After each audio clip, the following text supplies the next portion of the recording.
La sesión de hoy vamos a analizar el neoliberalismo y el antineoliberalismo como una forma de actualizar los análisis y las reflexiones a nivel teórico, práctico y de las prácticas discursivas, y también como una manera de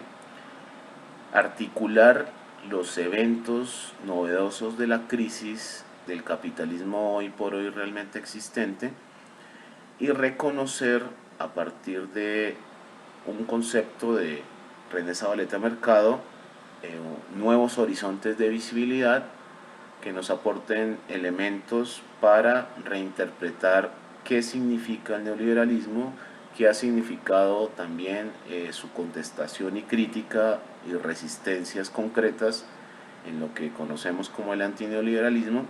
y que eso nos permita acceder a una nueva imaginación política sobre alternativas frente a la producción y reproducción de relaciones sociales en distintos ámbitos, y considerar esa dialéctica entre lo que podríamos traer con Sonrettel de las abstracciones reales, es decir, las realidades que se manifiestan abstractamente y también que se materializan en distintos dispositivos sociales. Una forma de analizar esto es sintetizar 8 tesis sobre el neoliberalismo y que nos traigan elementos útiles para nuestras reflexiones. La primera tiene que ver con que el neoliberalismo podríamos considerarlo una etapa superior del capitalismo desde el punto de vista cronológico, como una fase ulterior, pero también desde el punto de vista cualitativo, en el sentido en que el neoliberalismo expresa la exacerbación de las lógicas y contradicciones del capitalismo histórico, y periodizarlo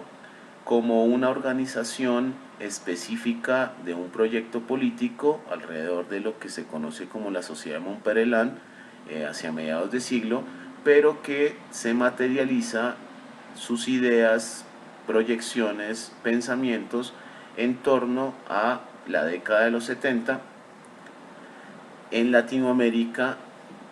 alrededor del golpe a Salvador Allende en Chile, pero que después va a formular y a reformular la manera de acumulación del capital y sobre todo los proyectos políticos en lo que se conoce como el tránsito del estado keynesiano de bienestar hacia el estado schumpeteriano de trabajo, y que convoca una reconfiguración sobre todo al nivel de la relación capital-trabajo, y que consideraría yo es una etapa ofensiva del capital que recompone buena parte de las realidades globales y también regionales. Una segunda consideración tiene que ver con proponer al neoliberalismo no solamente como un programa de políticas, ya sean económicas o sociales, sino más bien como un proyecto político de gran alcance. Quisiera ilustrar esto brevemente. Las políticas económicas simplemente son dimensiones coyunturales, o si quieren ustedes tácticas del neoliberalismo, pero que apuntan en su realidad histórica a recomponer y reforzar esa relación entre el capital y el trabajo. Esto se puede ver en el sentido de que las políticas económicas no simplemente expresan una dimensión técnica o tecnocrática, sino que apuntan a los aspectos fundamentales y estructurales de la relación capitalista, sobre todo en frente a los trabajadores como una relación específica.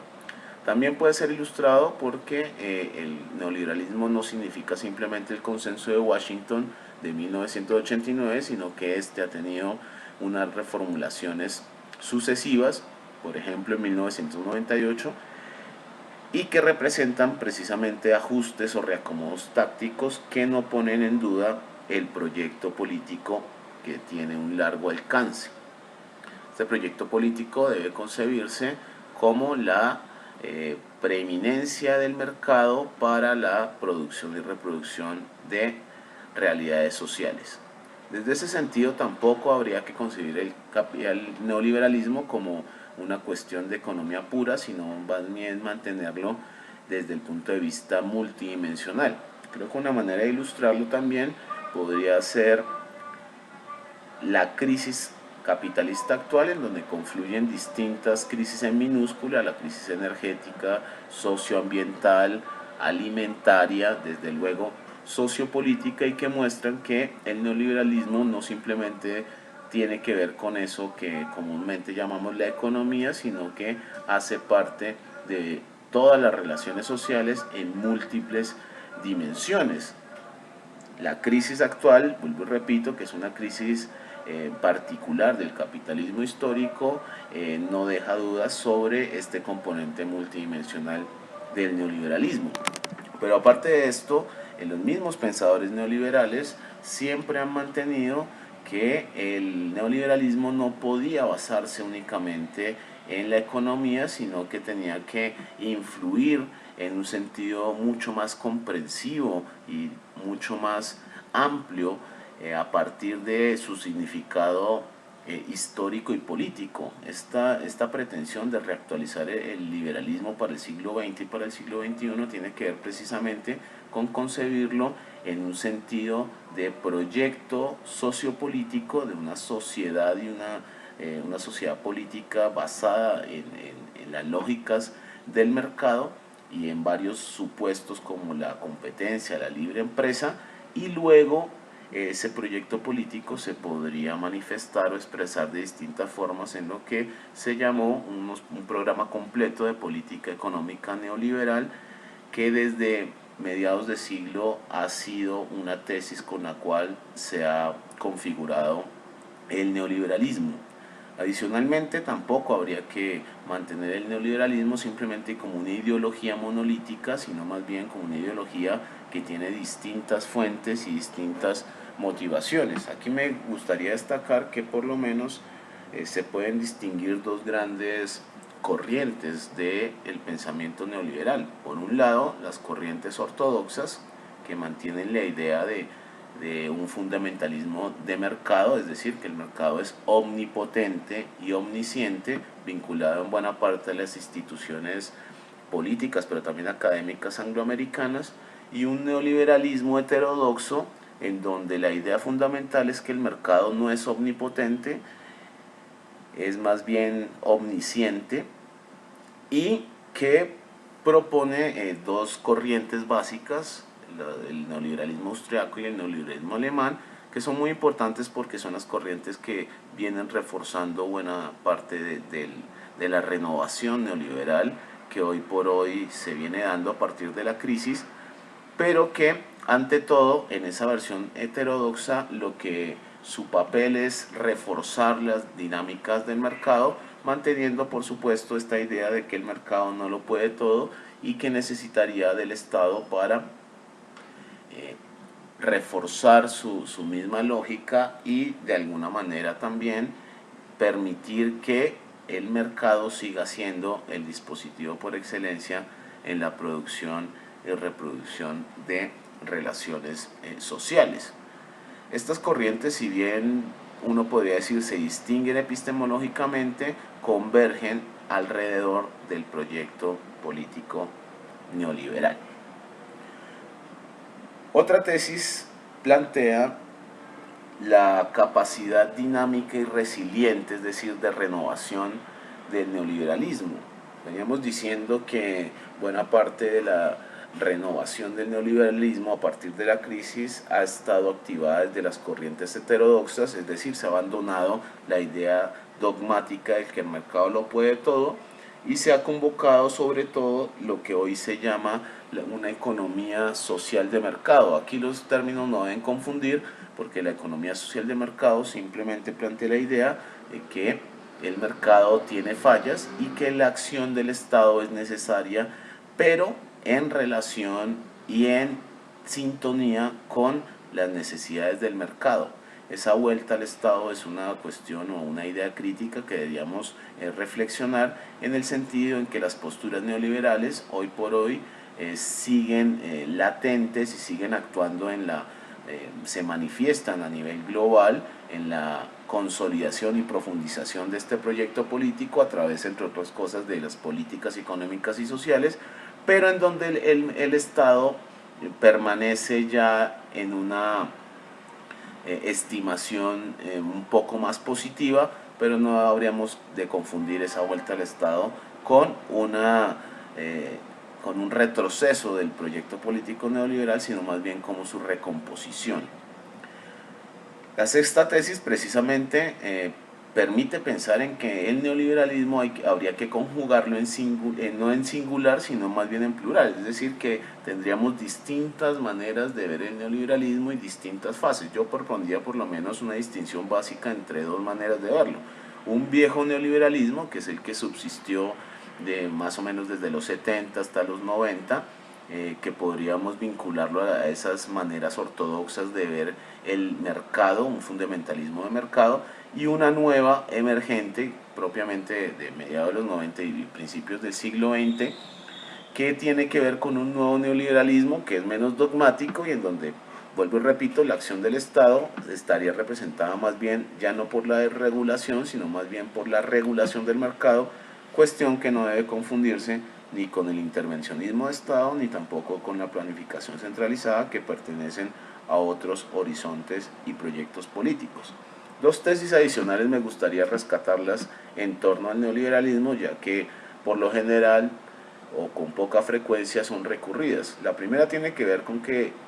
el neoliberalismo es radicalmente autoritario. Desde el punto de vista teórico, hay un núcleo radicalmente autoritario del neoliberalismo que se ha expresado de distintas maneras y en distintas posiciones, y en donde la preeminencia del mercado no está articulada a ningún principio democrático en el sentido común que mantenemos la democracia. El neoliberalismo, recordemos, para poner un ejemplo histórico, se inicia con el ciclo de dictaduras cívico-militares en Latinoamérica, y más allá del tránsito desde gobiernos autoritarios hacia democracias incompletas, como por ejemplo puede darse en América Latina, las bases fundamentales de una economía de mercado han permanecido como una manifestación del autoritarismo en el marco de las democracias, y en este sentido todavía hay un influjo bastante grande en torno a lo que significa el autoritarismo neoliberal. Si se fijan ustedes, una de las expresiones de lo que llama David Harvey el nuevo imperialismo y el capitalismo por desposesión tiene que ver con este componente radicalmente autoritario, que es, desde mi punto de vista, uno de los ejes desde los cuales se recompone no solamente el ideario neoliberal, sino todas sus prácticas, toda su institucionalidad, y que permite identificar precisamente que las alternativas mantengan todavía una dimensión ético-política de democratizar los espacios en el sentido de la superación neoliberal. Y por último, la octava tesis tiene que ver con también un núcleo eminentemente colonialista del neoliberalismo.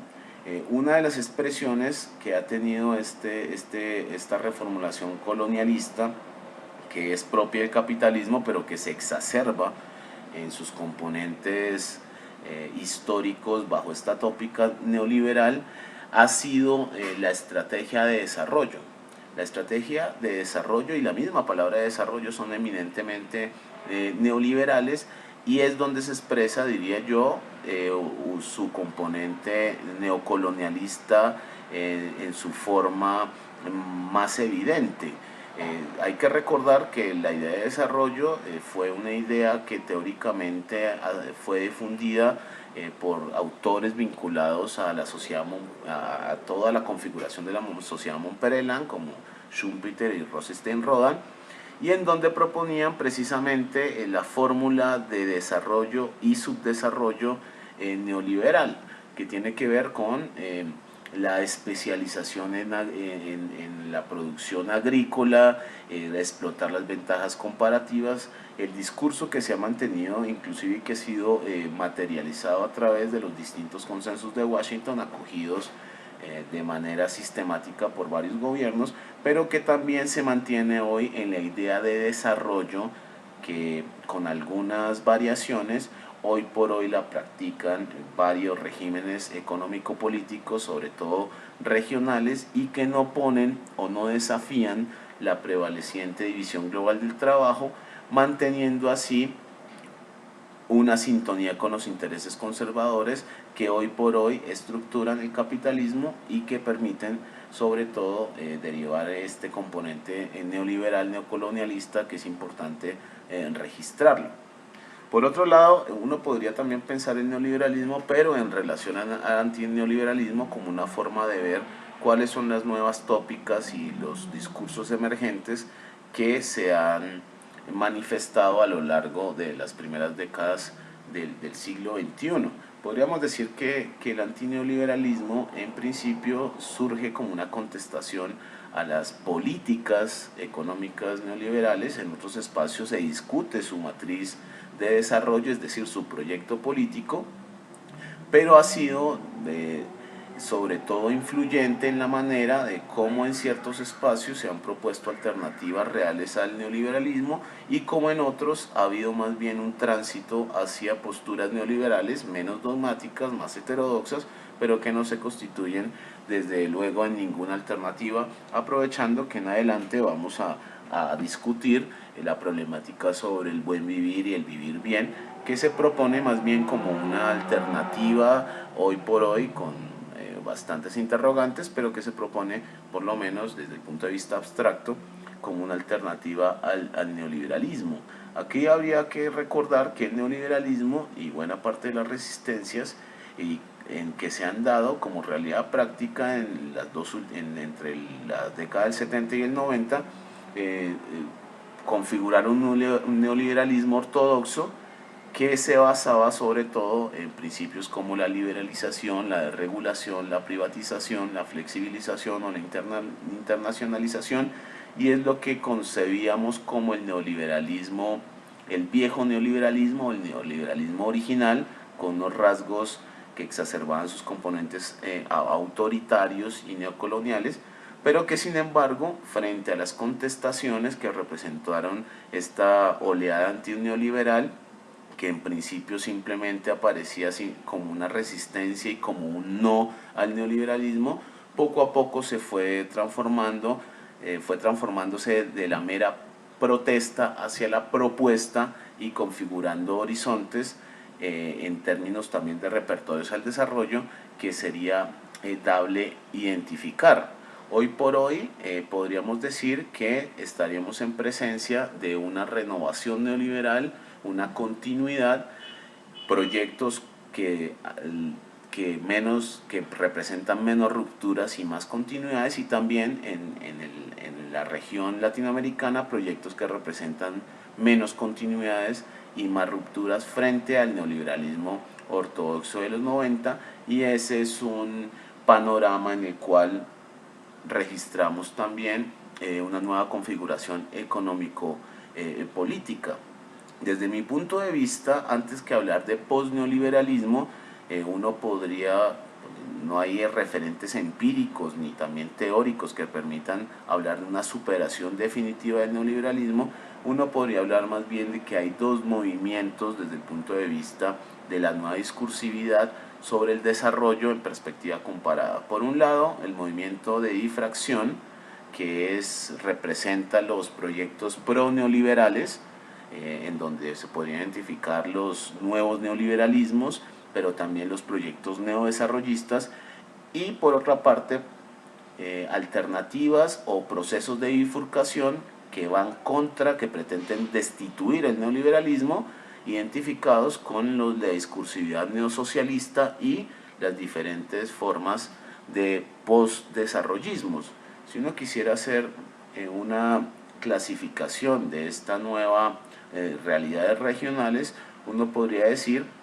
que hay un conjunto de países que siguen con el neoliberalismo bajo nuevas formas, otros países donde hubo presencia de resistencias antineoliberales, pero su matriz de desarrollo neoliberal no ha sido modificada, simplemente han sido modificadas algunas políticas económicas, mientras que nosotros hay un intento por desinstitucionalizar los programas neoliberales. Una de las muestras de esta continuidad neoliberal bajo discursos neodesarrollistas tiene que ver con algo que quisiera destacar, muy poco conocido a veces, que se entiende alrededor de lo que se llamó el Consenso de Buenos Aires, y en donde participaron varias figuras que hoy por hoy hacen parte de lo que se llaman los gobiernos progresistas. El Consenso de Buenos Aires es una matriz que, más allá de criticar al neoliberalismo en su núcleo de proyecto político, lo que ha representado más bien es un reacomodo y un cambio al nivel de las políticas económicas y sociales, pero sin discutir sus núcleos centrales, con lo cual estaríamos en presencia de estos gobiernos que bajo distintas maneras han permitido más bien la democratización de la economía de mercado, pero no una sustitución desde el punto de vista de destituir esos núcleos centrales, ni tampoco de desinstitucionalizar la organización política, económica e inclusive cultural del neoliberalismo, con lo cual estaríamos, digamos, en un camino más de continuidades que de rupturas, que son los caminos que vamos a analizar en adelante durante la próxima sesión. Y esto es verificable sobre todo alrededor de los discursos neodesarrollistas. Si ustedes se dan cuenta, los discursos neodesarrollistas simplemente suponen una especie de recuperación en términos de la política económica y de pequeñas modificaciones desde los objetivos de la política económica y social frente a lo que se llama la ortodoxia convencional, pero en términos del desarrollo no hay mayores cambios que modifiquen la economía política de forma profunda, con lo cual esta es una de las muestras de la continuidad neoliberal bajo esta nueva tópica heterodoxa, en donde se pueden registrar más bien cambios. Vuelvo y repito, insisto que esta es una idea que me parece fundamental para dar con la clave de los cambios a nivel de las políticas, concebir al neoliberalismo en ese nivel y no dentro de una configuración contra neoliberal o contrahegemónica, con lo cual veríamos que esos cambios más bien representarían transformaciones a nivel coyuntural, pero la permanencia de núcleos centrales que son menos visibles, como ya lo veníamos proponiendo en las tesis, como el factor de resiliencia, como los factores autoritarios y neocoloniales, y que inclusive hacen parte precisamente de las transformaciones de instituciones vinculadas con el neoliberalismo histórico. El FMI, digamos, plantea estas reformas, pero a nivel de política, y que son prácticamente en los horizontes que han sido seguidos por estas nuevas matrices de lo que llamamos aquí el nuevo neoliberalismo. De hecho, esta nueva tópica neoliberal, que se distingue del anterior neoliberalismo, pero que plantea una continuidad, se propone, entre otras cosas, como una especie de herejía al neoliberalismo, pero si recordamos,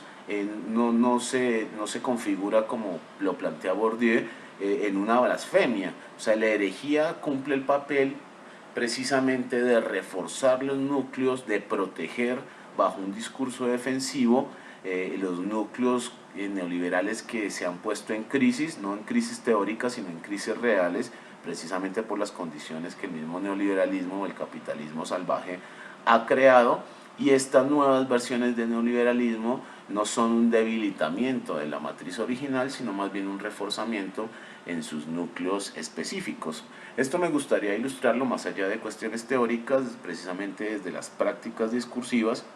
y sobre todo a nivel ideológico. Si ustedes se dan cuenta, buena parte de la discursividad reciente en torno a lo que significa el neoliberalismo ha girado sobre todo en el tránsito de las posturas más ortodoxas y más dogmáticas hacia una especie de contemplación de la interpretación del mercado como algo omnipresente y omnisciente. Buena parte de los mayores ideólogos del neoliberalismo, pero sobre todo de de aquellos que lo articulan en forma práctica, líderes mundiales, han transitado de un discurso en los 80 y en los 90 de regulación, de que el mercado lo podía todo, hacia un discurso de que el mercado no lo puede todo, crea consecuencias negativas, y sobre todo han traído la idea de la regulación, que no es otra cosa que una acción oportunista del mercado, como una forma de renovar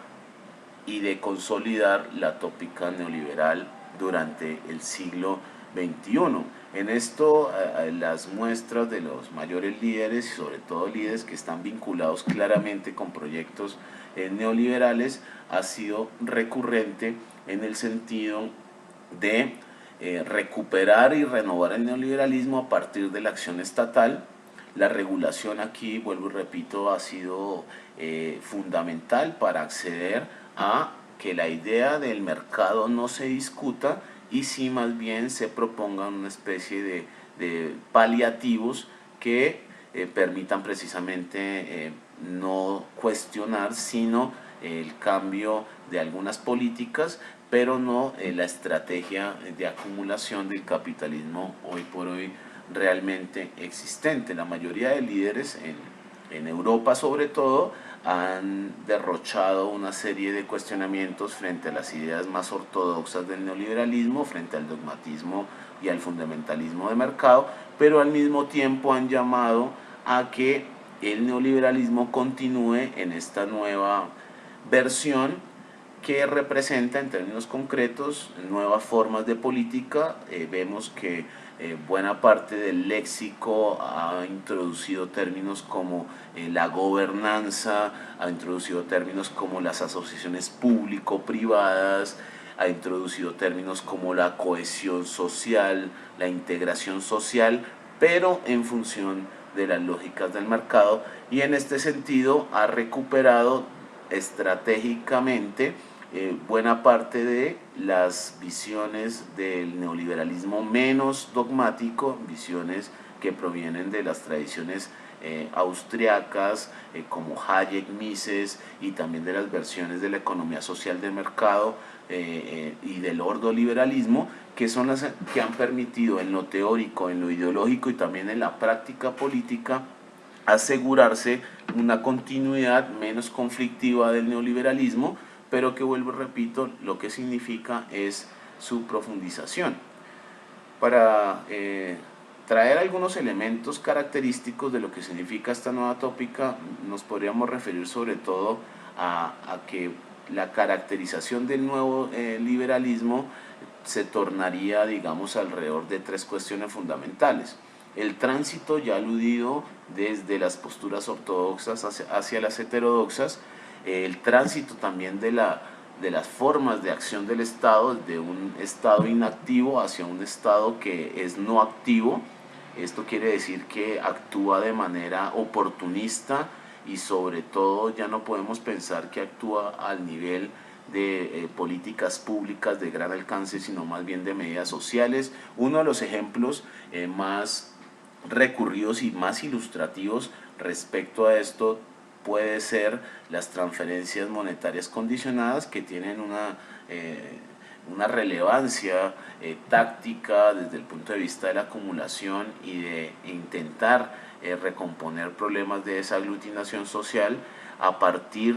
de la acción estatal. Esa es una de las muestras, digamos, más fehacientes de que se ha interpretado como políticas sociales, pero que siguen siendo más bien medidas económicas que atienden en el límite los problemas que ha creado el neoliberalismo. Pero otra ha sido también esta relevancia y la emergencia de los discursos sobre el emprendedorismo, el abandono de esa figura del hombre puro por nociones más funcionales, que han sido asentadas como una forma de recomponer esta relación capitalista en general, pero también de reactivar en medio de la crisis esta relación neoliberal en particular. Entonces, este nuevo léxico y de nuevas prácticas que se han concentrado sobre todo en nuevas formas de administración pública son parte de esta tópica que identificamos de renovación del neoliberalismo, y que propone una continuidad que en algunas regiones ha estado asentada en las nuevas formas estatales, unas nuevas formas entre el Estado, la sociedad y el mercado, y que también permite al mismo tiempo identificar nuevos puntos de concentración de la cuestión neoliberal, pero también cuáles son realmente las alternativas que se proponen en la realidad, en lo ideológico y en lo teórico hoy por hoy en América Latina.